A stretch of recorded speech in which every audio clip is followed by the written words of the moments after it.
Dear students, Assalamu alaikum. This is Afsana Begum. Welcome to English for Today, class Standard 7. Dear students, today we will start Unit 5, Great Women to Remember.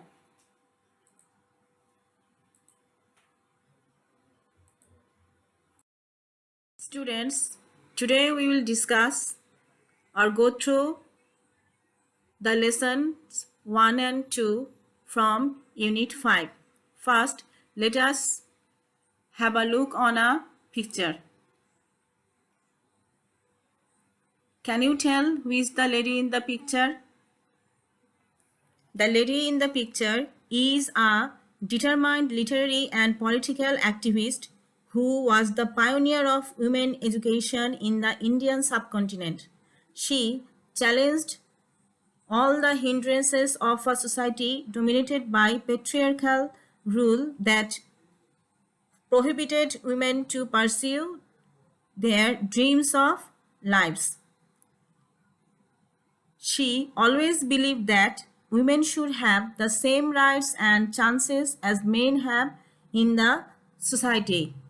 Dear students, hope you can understand now. Yes, it is Begum Rokeya.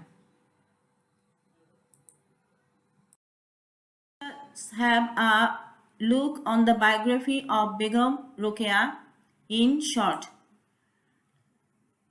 Begum Rokeya.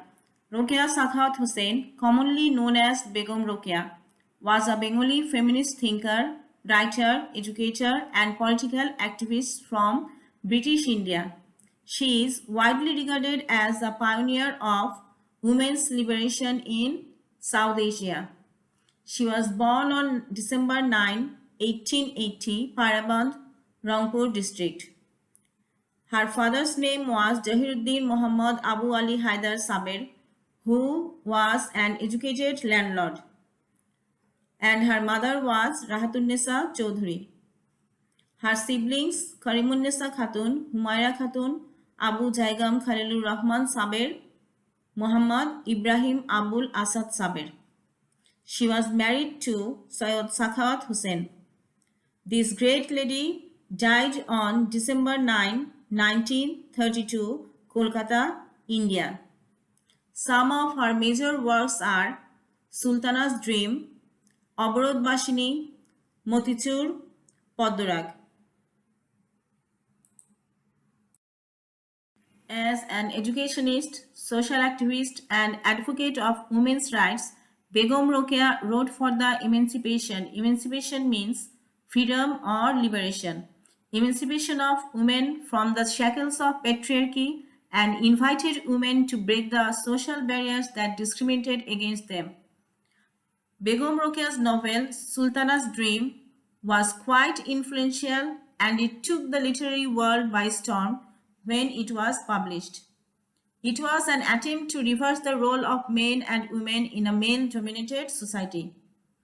The story of Sultana's Dream itself draws a lot of inspiration from her own life, experiences as a Muslim girl child born to an upper-class Muslim family. While the women of the family were under a strict Porda system that secluded them to the domestic realm, Rokeya's father encouraged his sons to acquire a Western education, while the female members of the family were restricted to educate themselves through any educational institutions. But with constant questioning, Rokeya's brothers educated Rokeya and her elder sister Karimunnisa at home. At that time, many upper-class Muslims learned Arabic and Persian as medium of education and communication. But Begum Rokeya had a great love for her mother tongue. She learned Bangla and English from her eldest brother Ibrahim Saber, who also had a great influence in her life behind learning. In 1896, she was married to Khan Bahadur Sakhawat Hussain at the age of 16. He was then a deputy magistrate of Bhagalpur, now a district in the Indian state of Bihar. Sakhat Hussain was gentle, liberal-minded, and had a much interest in female education and encouraged Rokeya to continue her brother Ibrahim Sabir's work by supporting her to keep learning Bengali and English. He was very cooperative and always encouraged Rokeya to go on with her activities. He also inspired her to write, and on his advice, she adopted Bengali as the principal language for her literary works because it was the language of the masses. She began her literary career in 1902 with a Bengali essay entitled Pipasha. It was the time when she published books such as Motichur and Sultana's Dream. Her husband Sakhat Hussain died in 1909 and it was an irreparable loss in her life. He had encouraged his wife to gather money for establishing a school primarily for Muslim women and inspired her in many other ways. 5 months after his death, Rokeya established a high school in the memory of her beloved husband. The name of the school was Sakhawat Memorial Girls High School. It started in Bhagalpur, a traditionally Urdu-speaking area, with only 5 students. A dispute with her husband's family over property forced her to move the school to Calcutta in 1911, a Bengali-speaking area.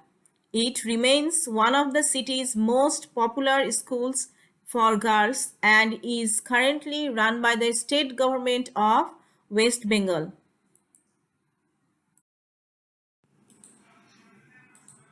Well known and respected as social reformer, thinker, writer, and feminist, this great lady, Begum Rokeya, died in Kolkata on December 9, 1932, after a lifelong struggling so that other women might do as she had and also be free to be themselves.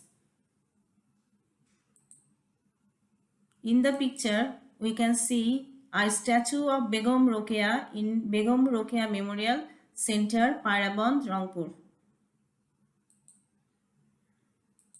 In memory of Begum Rokeya, Bangladesh observes Rokeya Day on 9 December every year to commemorate her works and legacy. On that day, Bangladesh government also confers Begum Rokeya Padak on individual women for their exceptional achievements. Begum Rokeya fought for women's education, freedom all through her life. She struggled door to door for women's education and to liberate them. It can be said that it is Begum Rokeya for whom we, the women or female, can see the light of education in this subcontinent.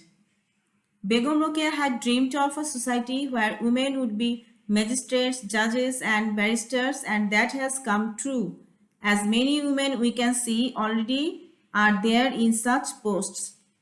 She was much ahead of her time and society, understanding the causes of its degradation and setting up a correct approach to address them. She rightly realized that without empowering women, a society can never flourish. No doubt, Begum Rokeya is still a towering figure in the women's movement and a guiding light for thousands of women. Thank you. Stay home, be safe.